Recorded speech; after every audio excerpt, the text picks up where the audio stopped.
Is this experience real? This is one of the most quietly powerful questions you can ask on the twin flame path.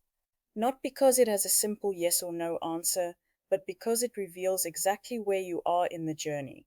When something begins to dismantle your sense of reality, the mind quite naturally asks, is this actually happening, or am I losing my footing?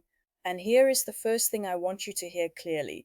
If this experience were not real, it would not be transforming you. The mind is capable of fantasy, projection, and emotional storytelling, but those experiences tend to reinforce identity, not dissolve it.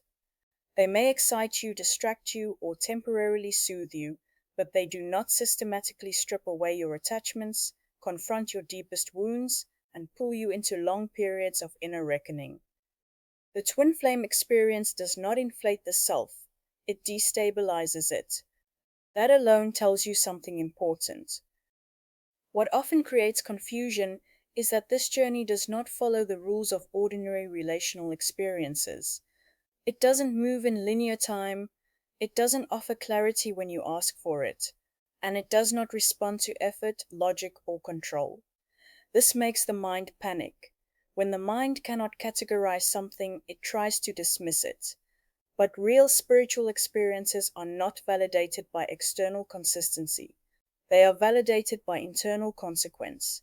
If this experience is real, you will notice that it does not leave you unchanged. It doesn't allow you to return to who you were before.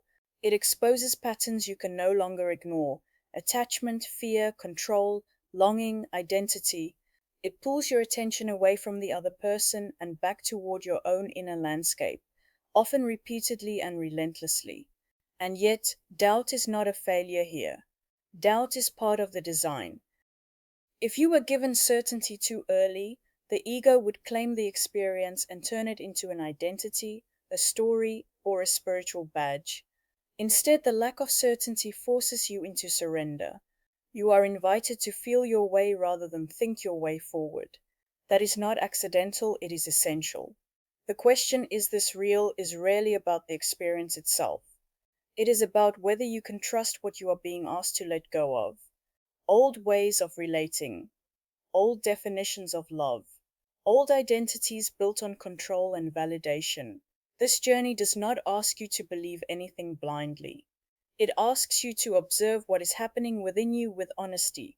Are you being led into deeper awareness, greater self-responsibility, less obsession with outcomes, and more presence with what is?